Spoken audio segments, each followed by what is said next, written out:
ਵਾਹਿਗੁਰੂ ਜੀ ਕਾ ਖਾਲਸਾ ਵਾਹਿਗੁਰੂ ਜੀ ਕੀ ਫਤਿਹ। ਮੈਂ ਤੁਹਾਡੀ ਹੋਸਟ ਪ੍ਰੀਤ ਕੌਰ, ਨਿਊਜ਼ TV 84 ਦੇ ਨਾਲ। ਵੀਅਰਸ, 27 ਜੁਲਾਈ ਦੀ ਸਵੇਰ ਦੀਨਾਨਗਰ ਥਾਣੇ ਵਿੱਚ ਦਾਖਲ ਹੋਏ ਅਗਿਆਤ ਹਥਿਆਰਬੰਦ 3 ਵਿਅਕਤੀਆਂ ਨਾਲ 12 ਘੰਟੇ ਚੱਲੇ ਮੁਕਾਬਲੇ ਵਿੱਚ ਇਹ 3 ਵਿਅਕਤੀ ਮਾਰੇ ਗਏ, ਜਦਕਿ ਬਹੁਤ ਸਾਰੇ ਬੇਕਸੂਰ ਸਿਵਿਲੀਅਨਸ ਤੇ ਪੁਲਿਸ ਅਧਿਕਾਰੀ ਵੀ ਮਾਰੇ ਗਏ।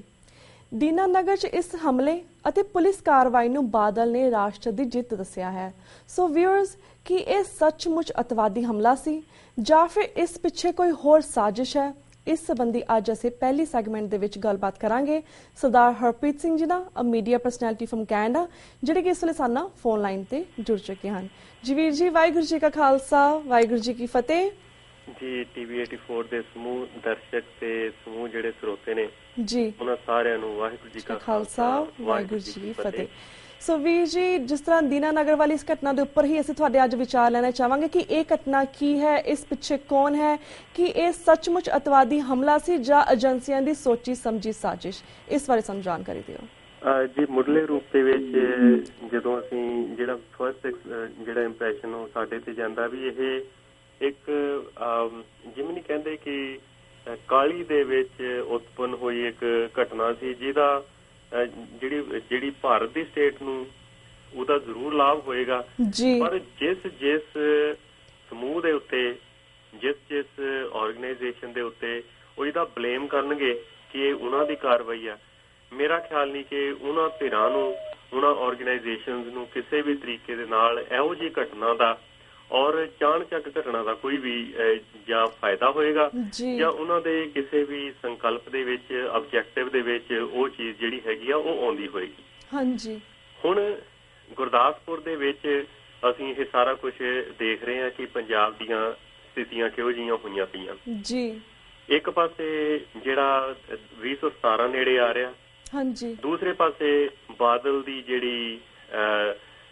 ਜਿਹੜਾ ਚੋਣ ਪ੍ਰੋਸੈਸ ਦੇ ਵਿੱਚ ਜਿਹੜੀ ਕਿ ਉਹਦੇ ਰਾਜ ਦੀ, ਉਹਦੀ ਤਾਕਤ ਦਾ ਇੱਕ ਰਾਜ ਹੈ, ਉਹਨੂੰ ਖੋਰਾ ਲੱਗ ਰਿਹਾ ਜੀ। ਇੱਕ ਹੋਰ ਜਿਹੜੀ ਇਸੇ ਚੀਜ਼ ਦੇ ਅੱਗੇ ਇਹ ਜਾਂਦੀ ਹੈ, ਜਿਹੜੀ ਪੰਥਕ ਪਾਰਟੀ ਜਿਹਨੂੰ ਅਸੀਂ ਤਕੜੀ ਦੇ ਨਾਂ ਦੇ ਨਾਲ ਜਿਹੜੇ ਸਾਡੇ ਬਜ਼ੁਰਗ ਸਨ ਉਹ ਲੈਂਦੇ ਹੁੰਦੇ ਸਨ ਕਿ ਜਿਹਨੇ ਤਕੜੀ ਨੂੰ ਵੋਟ ਪਾਤੀ ਉਹਨੇ ਪੰਥ ਨੂੰ ਵੋਟ ਪਾਤੀ। ਹੁਣ ਜਿਹੜਾ ਉਹ ਰੁਝਾਨ ਆ ਉਹ ਵੀ ਹੌਲੀ ਹੌਲੀ ਖਤਮ ਹੋ ਰਿਹਾ ਜੀ। ਫਿਰ ਜੋ ਜਿੰਨੇ ਕੁ ਵੀ ਜਿਹੜੇ ਬਾਦਲਾਂ ਦੇ ਸਟੂਜਸ ਸਨ, ਚਾਹੇ ਉਹ ਅਮਰੀਕਾ ਪਹੁੰਚੇ, ਚਾਹੇ ਉਹ ਕੈਨੇਡਾ ਦੇ ਵਿੱਚ ਪਹੁੰਚੇ, ਚਾਹੇ ਉਹ ਇੰਗਲੈਂਡ ਦੇ ਵਿੱਚ, ਯੂਰਪ ਦੇ ਵਿੱਚ ਕਿਤੇ ਵੀ ਜਾ ਰਹੇ ਨੇ, ਜਾਂ ਜਿਹੋ ਜਿਹੀਆਂ ਪਲੈਨਿੰਗਸ ਉਹ ਆਸਟ੍ਰੇਲੀਆ ਜਾਣ ਦੀਆਂ ਕਰ ਰਹੇ ਨੇ, ਔਰ ਜਿਹੋ ਜਿਹੀਆਂ ਸੁਰਾਂ ਜਿਹੜੀਆਂ ਬਾਕੀ ਸੁਰਾਂ ਉੱਥੋਂ ਵੀ ਉੱਠਣੀਆਂ ਸ਼ੁਰੂ ਹੋ ਗਈਆਂ ਨੇ, ਇੱਕ ਬਹੁਤ ਵੱਡਾ ਅਸਰ ਉਹ ਵੀ ਉਸ ਚੀਜ਼ ਦਾ ਵੀ ਹੈ।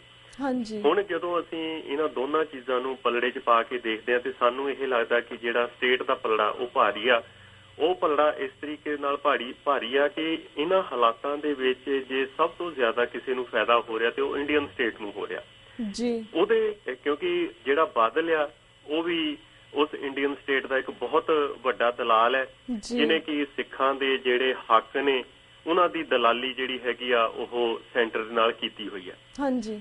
ਸੋ ਦੀਨਾਨਗਰ ਦੀ ਜਿਹੜੀ ਘਟਨਾ, ਜੇਕਰ ਅਸੀਂ ਇਹ ਕਹਾਂਗੇ ਜਿਸ ਤਰੀਕੇ ਦੇ ਨਾਲ ਹੁਣ ਜੋ ਮੀਡੀਆ ਦੇ ਵਿੱਚ ਇਹ ਗੱਲਾਂ ਆ ਰਹੀਆਂ ਨੇ, ਇੱਕਦਮ ਜੋ ਵੱਡੇ ਨਾਂ ਨੇ, ਜੋ ਮਿਨਿਸਟਰ ਲੈਵਲ ਤੱਕ ਜਿਹੜੇ ਲੋਕ ਨੇ, ਉਹਨਾਂ ਨੇ ਇੱਕਦਮ ਇਸ ਗੱਲ ਨੂੰ ਸਿੱਖਾਂ ਦੇ ਜਿਹੜਾ ਪਾਲੇ ਪਾਉਣਾ ਉਹ ਸ਼ੁਰੂ ਕਰ ਦਿੱਤਾ। ਹਾਂਜੀ, ਉਹਦੇ 'ਚ ਪਲੜੇ 'ਚ ਸੁੱਟਣਾ ਸ਼ੁਰੂ ਕਰ ਦਿੱਤਾ। ਜਿਵੇਂ ਕੋਈ ਸਿਪਾਹੀ ਆਉਂਦਾ, ਉਹ ਕਹਿੰਦਾ ਜੀ ਅਸੀਂ ਇੱਕ ਉਹਦੇ 'ਚ ਸਰਦਾਰ ਵੀ ਦੇਖਿਆ। ਸੋ ਸਰਦਾਰ ਦੀ ਗੱਲ ਕੀ ਆ ਉਹ ਫਲੈਸ਼ ਕਰ ਦਿੱਤੀ ਗਈ ਵੀ ਹੋ ਸਕਦਾ ਉਹ ਜਿਹੜੇ ਨੇ ਉਹ ਸਿੱਖ ਖਾੜਕੂ ਨੇ, ਸਿੱਖ ਮਿਲੀਟੈਂਟ ਨੇ, ਜਿਨ੍ਹਾਂ ਦੇ ਨਾਲ ਇਹ ਸਾਰੀਆਂ ਗੱਲਾਂ ਉਹ ਕੀਤੀਆਂ ਜਾ ਰਹੀਆਂ ਨੇ, ਉਹਨਾਂ ਦੇ ਸਿਰ ਦੇ ਉੱਤੇ ਇਹ ਗੱਲ ਸਾਰੀ ਸੁੱਟਣ ਦੀ ਕੋਸ਼ਿਸ਼ ਕੀਤੀ ਜਾ ਰਹੀ ਹੈ। ਦੂਸਰੇ ਪਾਸੇ ਜਿਹੜਾ ਇਹ ਆਉਂਦਾ ਕਿ ਪਾਕਿਸਤਾਨ ਦੀਆਂ ਧਿਰਾਂ ਨੇ। ਹਾਂਜੀ, ਹੁਣ ਪਾਕਿਸਤਾਨ ਦੀਆਂ ਧਿਰਾਂ ਨੂੰ ਵੀ ਇਸ ਚੀਜ਼ ਦਾ ਕੀ ਫਾਇਦਾ? ਜੇ ਪਾਕਿਸਤਾਨ ਦੀਆਂ ਧਿਰਾਂ ਨੇ ਕੁਛ ਕਰਨਾ ਹੀ ਹੈ ਤੇ ਉਹ ਕਸ਼ਮੀਰ ਦੇ ਵਿੱਚ ਕਰਨਗੇ। ਜੇ ਪਾਕਿਸਤਾਨ ਦੀਆਂ ਧਿਰਾਂ ਨੇ ਕੁਛ ਕਰਨਾ ਤੇ ਉਹ ਮੁਸਲਮਾਨਾਂ ਦੇ ਲਈ, ਅੱਜ ਦੀ ਦੌਰ ਦੇ ਵਿੱਚ ਮੁਸਲਮਾਨਾਂ ਦੇ ਲਈ ਕਰਨਗੇ, ਕਿਉਂਕਿ ਆਉਣ ਵਾਲੇ ਸਮੇਂ ਦੇ ਵਿੱਚ ਹੋ ਸਕਦਾ ਕਿ ਟਾਈਗਰ ਮੈਨਨ ਨੂੰ ਵੀ ਫਾਂਸੀ ਜਿਹੜੀ ਹੈਗੀ ਆ ਉਹ ਦੇ ਦਿੱਤੀ ਜਾਵੇ। ਜੇ ਉਹਨਾਂ ਨੇ ਕਿਸੇ ਵੀ ਤਰੀਕੇ ਦੇ ਨਾਲ ਰਿਟੈਲੀਏਟ ਕਰਨਾ ਤੇ ਉਹ ਉਹਨਾਂ ਥਾਵਾਂ ਦੇ ਉੱਤੇ ਕਰਨਗੇ ਜਿਨ੍ਹਾਂ ਥਾਵਾਂ ਦੇ ਉੱਤੇ ਇਹੋ ਜਿਹੇ ਕੰਮ ਕਰਕੇ ਜੋ ਉਸ ਭਾਈਚਾਰੇ ਨੂੰ, ਮੁਸਲਮਾਨ ਭਾਈਚਾਰੇ ਨੂੰ ਕੋਈ ਫਾਇਦਾ ਹੁੰਦਾ। ਪਰ ਜਿਸ ਤਰੀਕੇ ਦੇ ਨਾਲ ਇਹ ਗੁਰਦਾਸਪੁਰ ਦੇ ਵਿੱਚ ਇਹ ਕੀਤਾ ਗਿਆ, ਉਹਦਾ ਮੈਨੂੰ ਤਾਂ ਨਹੀਂ ਲੱਗਦਾ ਕਿ ਕੋਈ ਵੀ ਫਰਕ ਜਿਹੜਾ ਕੋਈ ਵੀ ਉਹਦਾ ਜਿਹੜਾ ਫਾਇਦਾ ਉਹ ਇਹਨਾਂ ਲੋਕਾਂ ਨੂੰ ਜਾਂਦਾ ਹੋਵੇਗਾ। ਔਰ ਜੋ ਸਟੇਟ ਲੈਵਲ ਦੇ ਉੱਤੇ ਗੱਲ ਕਰੀਏ, ਪ੍ਰਾਂਤ ਲੈਵਲ ਦੇ ਉੱਤੇ ਗੱਲ ਕਰੀਏ, ਤੇ ਜਿਸ ਤਰੀਕੇ ਦੇ ਨਾਲ ਵਿਦਰੋਹ ਜਾਂ ਵਿਰੋਧ ਬਾਦਲ ਦਾ ਹੋ ਰਿਹਾ, ਚਾਹੇ ਉਹ ਬਾਹਰਲੇ ਮੁਲਕਾਂ 'ਚ, ਈਵਨ ਪਿੱਛੇ ਜੇ ਬਾਦਲ ਕਿਸੇ ਯੂਨੀਵਰਸਿਟੀ ਦੇ ਵਿੱਚ ਵੀ ਗਿਆ ਸੀ, ਕਿਸੇ ਸੈਮੀਨਾਰ ਦੇ ਉੱਤੇ ਉਹਨੇ ਟਿੱਕਾ ਲਾਇਆ ਹੋਇਆ ਸੀ, ਤੇ ਉਸ ਸੈਮੀਨਾਰ ਦੇ ਵਿੱਚ ਜਾਂ ਉਸ ਕਾਂਗਰੀਗੇਸ਼ਨ ਦੇ ਵਿੱਚ ਵੀ ਕੁਝ ਇੱਕ ਸਿੱਖ ਉੱਠ ਖੜੇ ਹੋਏ ਸਨ ਕਿ ਉਹਨਾਂ ਨੇ ਬਾਦਲ ਦੇ ਖਿਲਾਫ ਨਾਅਰੇ ਲਾਏ ਸਨ। ਇਹ ਕੋਈ ਪੰਜਾਬ ਤੋਂ ਬਾਹਰ ਨਹੀਂ ਲੱਗੇ, ਇਹ ਪੰਜਾਬ ਦੇ ਅੰਦਰ ਲੱਗੇ ਨੇ, ਯਾਨੀ ਕਿ ਬਾਗੀ ਸੁਰਾਂ ਜਿਹੜੀਆਂ ਹੈਗੀਆਂ ਨੇ ਉਹ ਉੱਠਣੀਆਂ ਸ਼ੁਰੂ ਹੋ ਗਈਆਂ ਨੇ ਉਹਦੇ ਸਾਹਮਣੇ। ਔਰ ਇਸ ਸਾਰੇ ਮਾਹੌਲ ਦੇ ਵਿੱਚ ਉਹ ਕਿਤੇ ਨਾ ਕਿਤੇ ਇੱਕ ਫੇਅਰ ਸਾਈਕੋਸਿਸ ਜਿਹੜਾ ਹੈਗਾ ਉਹ ਕ੍ਰੀਏਟ ਕਰਨਾ ਚਾਹੁੰਦਾ। ਉਹਦੇ ਵਿੱਚ ਜਿਹੜੇ ਕਿ ਸੈਣੀ ਵਰਗੇ ਜਿਹੜੇ ਮੁਜਰਮ ਨੇ, ਸੈਣੀ ਵਰਗੇ ਜਿਹੜੇ ਜਲਾਦ ਨੇ, ਉਹਨਾਂ ਦੇ ਵੀ ਉਹ ਦੰਦ ਤਿੱਖੇ ਕਰਨੇ ਚਾਹੁੰਦਾ, ਤਾਂ ਕਿ ਆਉਣ ਵਾਲੇ ਸਮੇਂ ਦੇ ਵਿੱਚ ਜਿਹੜੀਆਂ ਇਹੋ ਜਿਹੀਆਂ ਬਾਗੀ ਸੁਰਾਂ ਨੇ ਉਹਨਾਂ ਨੂੰ ਨੱਪ ਦਿੱਤਾ ਜਾਵੇ। ਕਿਉਂਕਿ ਬਾਦਲ ਲੱਗਦਾ ਜ਼ਰੂਰ ਹੈ ਕਿ ਬੜਾ ਪੀਸਫੁਲ ਕਿਸਮ ਦਾ ਇੱਕ ਬੰਦਾ ਹੈ, ਪਰ ਜੇਕਰ ਅਸੀਂ ਇਹਦੇ ਇਤਿਹਾਸ ਦੇ ਵਿੱਚ ਜਾਂਦੇ ਹਾਂ ਤੇ ਸਭ ਤੋਂ ਜਿਹੜਾ ਪਹਿਲਾ ਝੂਠਾ ਮੁਕਾਬਲਾ ਸੀ ਉਹ ਵੀ ਬਾਦਲ ਨਹੀਂ ਬਣਾਇਆ ਸੀਗਾ। ਇਹ ਗੱਲਾਂ ਅਸੀਂ ਜਿਹੜਾ ਹੈਗਾ ਉਹ ਭੁੱਲਦੇ ਜਾ ਰਹੇ ਹਾਂ, ਦਿਨ ਪ੍ਰਤੀ ਦਿਨ ਅਸੀਂ ਭੁੱਲਦੇ ਜਾ ਰਹੇ ਹਾਂ। ਜਿੰਨੀਆਂ ਕੁ ਵੀ ਅੱਜ ਤੱਕ ਪੰਜਾਬ ਦੇ ਖਿਲਾਫ ਜੇਕਰ ਅਸੀਂ ਮੁਹਿੰਮਾਂ ਕਹਿ ਦਈਏ ਤੇ ਉਹ ਬਾਦਲ ਦੇ ਸਮੇਂ ਸ਼ੁਰੂ ਹੋਈਆਂ ਸੀ। 1978 ਦੇ ਵਿੱਚ ਜੇ ਇੱਕ ਜਿਹੜਾ ਨਿਰੰਕਾਰੀਆਂ ਦੇ ਬਾਬੇ ਨੂੰ ਸੇਫ ਲਾਂਘਾ ਦਿੱਤਾ ਗਿਆ ਸੀ, ਸੁਰੱਖਿਅਤ ਲਾਂਘਾ ਦਿੱਤਾ ਗਿਆ ਸੀ, ਉਹ ਵੀ ਬਾਦਲ ਦੇ ਸਮੇਂ ਦੇ ਵਿੱਚ ਦਿੱਤਾ ਗਿਆ ਸੀ। ਜੇਕਰ ਧਾਰਾ 25 ਸਾੜੀ ਸੀ, ਉਹ ਤੋਂ ਬਾਅਦ ਕਿੰਨੇ ਕੁ ਕਤਲ ਹੋਏ ਨੇ ਸਿੱਖਾਂ ਦੇ, ਔਰ ਬਾਦਲ ਅੱਜ ਫੇਰ ਰਾਜ ਦਾ ਰਾਜ ਕਰ ਰਿਹਾ। ਸੋ ਇਸ ਸਾਰੇ ਮਾਹੌਲ ਦੇ ਵਿੱਚ ਮੈਨੂੰ ਇਸ ਤਰੀਕੇ ਨਾਲ ਮਹਿਸੂਸ ਹੋ ਰਿਹਾ ਕਿ ਇਹ ਗੱਲਾਂ ਜਿਹੜੀਆਂ ਜੋ ਕੁਝ ਵੀ ਇਹ ਘਟਨਾ ਵਾਪਰੀ ਹੈ, ਭਾਵੇਂ ਆਉਣ ਵਾਲੇ ਸਮੇਂ ਦੇ ਵਿੱਚ, ਕਿਉਂਕਿ ਇਹਨਾਂ ਦਾ ਮੀਡੀਆ, ਇਹਨਾਂ ਦੇ ਸਾਧਨ ਨੇ, ਉਸ ਸਾਧਨ ਦੇ ਉਹਨਾਂ ਸਾਧਨਾਂ ਦੇ ਨਾਲ ਇਹ ਜੋ ਕੁਝ ਮਰਜ਼ੀ ਕਹਿ ਸਕਦੇ ਨੇ, ਜੋ ਚੀਜ਼ਾਂ ਜਿਹੜੀਆਂ ਪਿਕਚਰ ਜਿਹੋ ਜਿਹੀ ਮਰਜ਼ੀ ਉਹ ਲਿਖ ਸਕਦੇ ਨੇ। ਪਰ ਵਧੀਆ ਚੀਜ਼ ਇਹ ਹੋਈ ਹੈ ਜੋ ਮੈਂ ਇਹ ਦੇਖ ਰਿਹਾ, ਆਮ ਜਨਤਾ ਦੇ ਵਿੱਚ ਉਹਨਾਂ ਨੂੰ ਹੁਣ ਇਹ ਪ੍ਰਭਾਵ ਨਹੀਂ ਜਾ ਰਿਹਾ ਜਿਸ ਤਰੀਕੇ ਨਾਲ ਚਿੱਠੀ ਸਿੰਘਪੁਰਾ ਦੇ ਸਮੇਂ ਇਹ ਪ੍ਰਭਾਵ ਗਿਆ ਕਿ ਹੋ ਸਕਦਾ ਕਿ ਇਹ ਕੰਮ ਅੱਤਵਾਦੀਆਂ ਦਾ ਹੋਵੇ। ਪਰ ਜੋ ਵੀ ਸੋਸ਼ਲ ਮੀਡੀਆ ਦੇ ਉੱਤੇ ਤੁਸੀਂ ਇਹ ਦੇਖ ਲਓ, ਤੇ ਸੋਸ਼ਲ ਮੀਡੀਆ ਦੇ ਵਿੱਚ ਵੀ ਅੱਜ ਜਿਹੜੇ ਸਿੱਖ ਨੇ, ਸੂਝਵਾਨ ਸਿੱਖ ਨੇ, ਜਿਹੜੇ ਜਾਗਰੂਕ ਸਿੱਖ ਨੇ, ਉਹ ਇਸ ਗੱਲ ਦੀਆਂ ਆਸਾਂ ਜਾਂ ਇਸ ਗੱਲ ਨੂੰ ਗੈਸ ਕਰ ਰਹੇ ਨੇ ਕਿ ਇਹ ਜਿਹੜਾ ਜੋ ਕੁਝ ਵੀ ਉੱਥੇ ਹੋਇਆ ਉਹ ਕਿਸੇ ਵੀ ਤਰੀਕੇ ਦੇ ਨਾਲ